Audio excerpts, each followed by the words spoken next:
तो दोस्तों स्वागत है आपका आज की इस वीडियो में। दोस्तों आज हम बात करने वाले हैं, जो आज हमारे जो टॉपिक्स रहने वाले हैं, आज हम जिनके बारे में डिस्कस करेंगे वो हमारा रहेगा ऊष्मागतिकी। साथ ही साथ ऊष्मागतिकी के जो नियम होते हैं वो कितने होते हैं और कौन कौन से नियम होते हैं।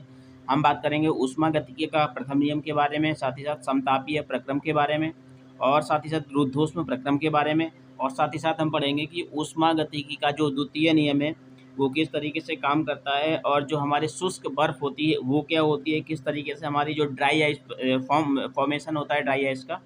तो इन सभी के बारे में हम आज डिटेल में बात करेंगे। तो चलिए हम बात कर लेते हैं ऊष्मागतिकी। ठीक है, तो भौतिक व रासायनिक परिवर्तनों के दौरान ऊर्जा में परिवर्तन होता है। ऐसे ऊर्जा परिवर्तन को क्या है जो ऊर्जा परिवर्तन का जो अध्ययन होता है उसी को हम क्या है ऊष्मागतिकी कहते हैं। ठीक है, कहने का मतलब क्या है, भौतिक व रासायनिक परिवर्तनों के दौरान ऊर्जा में परिवर्तन होता है। ऐसे ऊर्जा परिवर्तनों का जो अध्ययन है वही क्या है ऊष्मागतिकी कहलाता है। ठीक है, और इसके अंतर्गत ऊष्मीय ऊर्जा को यांत्रिक ऊर्जा, रासायनिक ऊर्जा और वैद्युत ऊर्जा आदि के साथ संबंध ज्ञात किया जा सकता है। ठीक है, और अब हम बात कर लेते हैं कि ऊष्मागतिकी का जो प्रथम नियम है वो क्या है, फर्स्ट लॉ ऑफ थर्मोडायनेमिक्स। ठीक है, तो ऊष्मागतिकी का जो प्रथम नियम है ऊर्जा संरक्षण से संबंधित है। किससे संबंधित है? ऊर्जा संरक्षण से संबंधित है। और अगर हम बात करें इस नियम के अनुसार, ऊर्जा को ना तो उत्पन्न किया जा सकता है और ना ही क्या है नष्ट किया जा सकता है, और जितनी भी ब्रह्मांड की संपूर्ण ऊर्जा है वो स्थिर रहती है। ठीक है, जितनी भी ब्रह्मांड की संपूर्ण ऊर्जा है वो क्या है, स्थिर रहती है।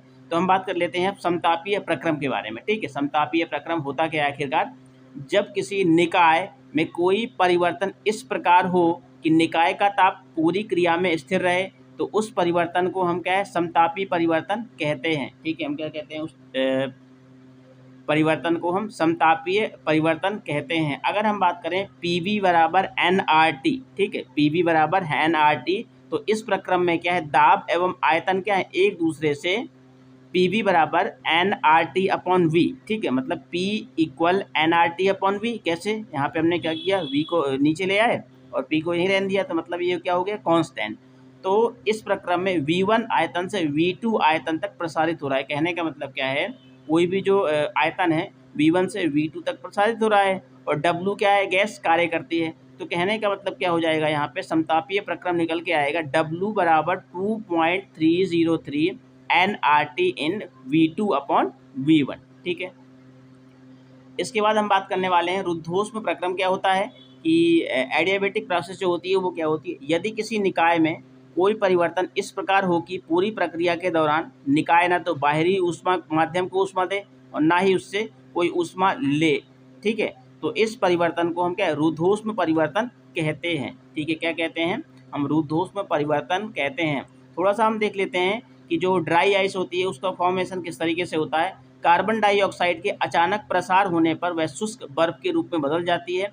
यह क्या रुद्धोष्म परिवर्तन का उदाहरण है। किसका है? रुद्धोष्म परिवर्तन। ठीक है, तो चलिए हम बात करते हैं कि जो शुष्क बर्फ होती है वो क्या होती है। ठीक है, ड्राई आइस क्या होती है, ठोस कार्बन डाइऑक्साइड गैस को शुष्क बर्फ के रूप में जाना जाता है। इसे बनाने के लिए कार्बन डाइऑक्साइड जो गैस होती है उसको अचानक प्रसारित किया जाता है, मतलब प्रेशर दिया जाता है, जिससे वह ठंडी होकर श्वेत ठोस में बदल जाती है, जिसे हम क्या शुष्क बर्फ कहते हैं। ठीक है, और इसका उपयोग प्रशीतक के रूप में किया जाता है। किसके रूप में किया जाता है? प्रशीतक के रूप में किया जाता है।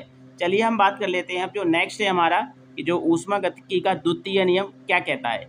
ऊष्मागतिकी का जो प्रथम नियम है यह बताता है कि किसी ऊष्मागतिकीय निकाय की कुल ऊर्जा संरक्षित रहती है, लेकिन इसके विपरीत अगर हम बात करें ऊष्मागतिकी का द्वितीय नियम, तो ऊष्मा के प्रवाहित होने की दिशा को व्यक्त करता है। ठीक है, और जो प्रथम नियम है वो ऊष्मा के प्रवाहित होने की दिशा को नहीं बताता है। ठीक है, प्रथम नियम जो है वो हमारा ऊष्मा के प्रवाहित होने की दिशा को नहीं बताता है, और जो दूसरा नियम है वो ऊष्मा के प्रवाहित होने की दिशा को व्यक्त करता है।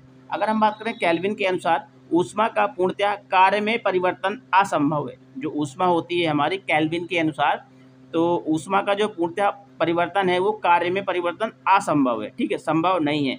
अब हम बात कर लेते हैं क्लासियस के अनुसार, ऊष्मा अपने कम ताप की वस्तु से अधिक ताप की वस्तु की ओर प्रवाहित नहीं हो सकती है।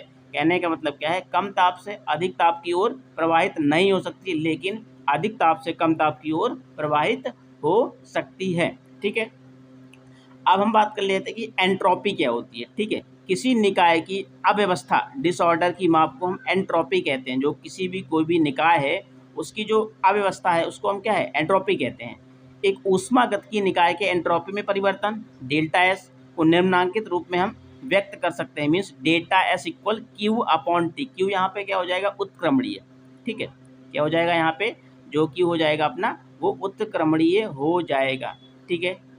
और जो एंट्रोपी है इसका जो मात्रक होता है जूल केल्विन होता है, ठीक है। इस एंट्रोपी का जो मात्रक होता है वो क्या होता है, जूल केल्विन, ठीक है। चलिए हम आगे बात कर लेते हैं कुछ पॉइंट्स इसी एंट्रोपी से रिलेटेड। अतः किसी पदार्थ के अणु जितने अधिक व्यवस्थित होते हैं उनमें एंट्रोपी उतनी ही कम होती है, ठीक है। किसी पदार्थ के जो अणु हैं यदि वो व्यवस्थित हैं तो क्या होगी, उनकी जो एंट्रोपी होगी उतनी ही क्या है, कम होगी। एक विलगित निकाय जब साम्यावस्था में होता है तो उसकी एंट्रोपी अधिकतम होती है। इसके पश्चात उसकी एंट्रोपी में परिवर्तन डेल्टा एस शून्य होता है।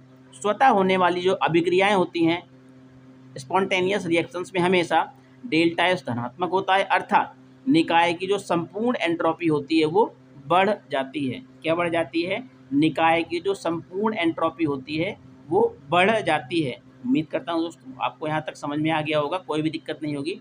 तो चलिए हम बात करेंगे अब नेक्स्ट वीडियो में। थैंक्स फॉर वॉचिंग, जय हिंद।